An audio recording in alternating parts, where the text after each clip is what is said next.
Ahora hablaremos acerca de la ubicación de la filosofía del derecho al interior de la filosofía. El estudio filosófico está encaminado a conocer únicamente la verdad, esto conocemos, que sin ningún fin práctico inmediato. Pero aquí mencionan que la filosofía práctica empieza a tener relevancia a la filosofía del derecho, ya que pretenda normar la actividad humana en la vida social. Por ende, el derecho se vincula con lo ético-moral. Es en este sentido que José Ortega y Gasset, en su obra ¿Qué es filosofía?, en el año 1958, define a la filosofía del derecho como la inquisición metódica de lo jurídico en su realidad universal por sus últimas razones o fundamentos.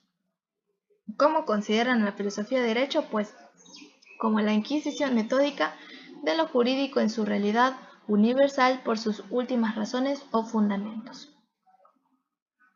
Es aquí que la filosofía del derecho como ciencia autónoma aparece en 1797 en la publicación de Gustavo Hugo, Tratado de Derecho Natural o de Filosofía del Derecho, que se aplica al estudio del derecho con métodos filosóficos, por lo tanto no se ocupa de aspectos particulares del mismo, sino por el contrario considera que sus elementos son universales, entre paréntesis saber patónomo, y por sus últimas causas o razones como saber autónomo. Entonces, dentro de la filosofía del derecho, cabe precisar diferentes temas fundamentales. Primero tenemos la ontología jurídica. Ontología jurídica, o también denominado problema de la esencia del derecho, que trata de conocer qué es el derecho y precisar su concepto. Ese es el fin de la ontología jurídica, que es conocer qué es el derecho y precisar su concepto, en donde nos permite ubicarlo como un fragmento del mundo cultural humano, refiriéndose a la conducta del hombre en su dimensión social y expresándose mediante normas. Por otra parte, la gnoseología jurídica o problema del conocimiento del derecho, analiza el valor y las posibilidades de nuestro conocimiento. Es decir, si podemos alcanzar una noción exacta del derecho y añade el objeto del conocimiento jurídico. Es decir, si nos debemos conformar únicamente con el derecho positivo o debemos buscar un sistema más elevado o el ideal, es decir, el derecho natural. Y tercero tenemos la deontología o estimativa, que trata el problema del fin o ideal del derecho. Nuevamente, para una mejor comprensión, vamos a repetir esta parte, es muy importante, que dice que dentro de la filosofía del derecho encontramos tres temas fundamentales, que es la ontología jurídica, la gnoseología jurídica y la deontología. Entonces, ¿de qué se tratan estos tres temas? Que la ontología jurídica trata de conocer qué es el derecho y precisar su concepto. Es decir, trata el problema de la esencia del derecho. Mientras que la gnoseología jurídica se la puede considerar como que busca el problema del conocimiento del derecho, es decir, analiza el valor y posibilidades de nuestro conocimiento.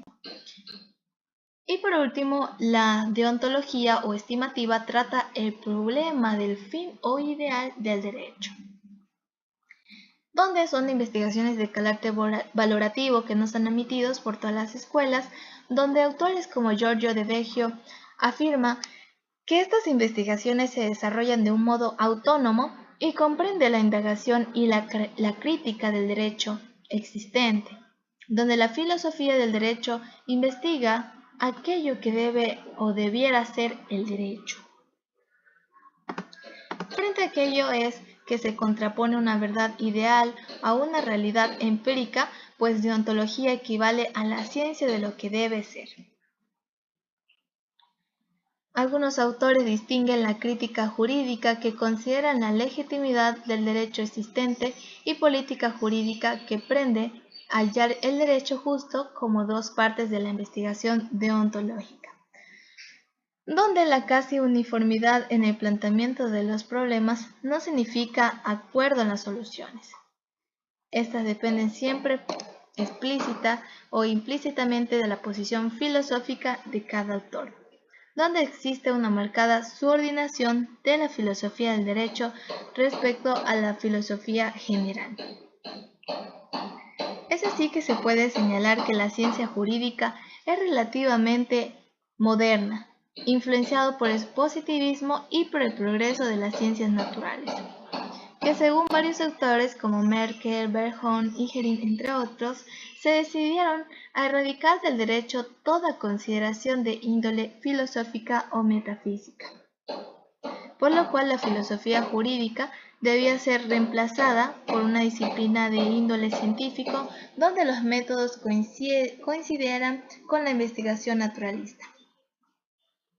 Dicha orientación sobre el método de estudio del derecho se denomina dogmática. Aquí algo muy importante, dice que dicha orientación sobre el método de estudio del derecho se denomina dogmática jurídica, que se encuentra definido por Enrique Luño Peña, dogmática jurídica, que lo contemplan como la ciencia integrada por un conjunto de principios incluidos de la experiencia del estudio del fenómeno jurídico mediante un proceso de generalización que le permita obtener una visión orgánica del mundo jurídico y que le ofrezca la posibilidad de dominarlo con un criterio científico. Es entonces que el resultado de aplicar el método inductivo al derecho es la obtención de dogmas jurídicos, en palabra de Luño Peña, que aquellos conceptos jurídicos que se caracterizan por su fijeza y carácter absoluto y que se obtienen de la experiencia mediante un proceso de abstracción y generalización.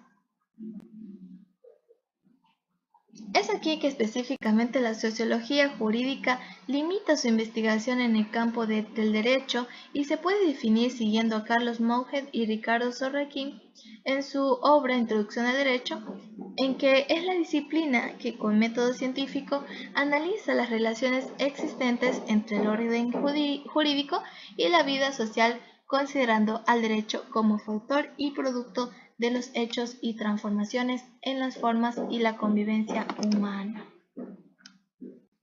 Por lo tanto, la sociología jurídica se mantiene en plano de los hechos, en donde su objeto formal, respecto de las otras disciplinas jurídicas, pasa a ser una ciencia importante para el conocimiento cabal del derecho, donde es necesario entonces incorporar a la filosofía y a la ciencia del derecho las explicaciones sociológicas, que de lo contrario se corre riesgo de contemplar el ordenamiento jurídico como algo desvinculado de la social, perdiendo así el contacto con la realidad como verdadera vida del derecho que insertado en la sociedad influye de una u otra manera en las transformaciones y desarrollo de los pueblos.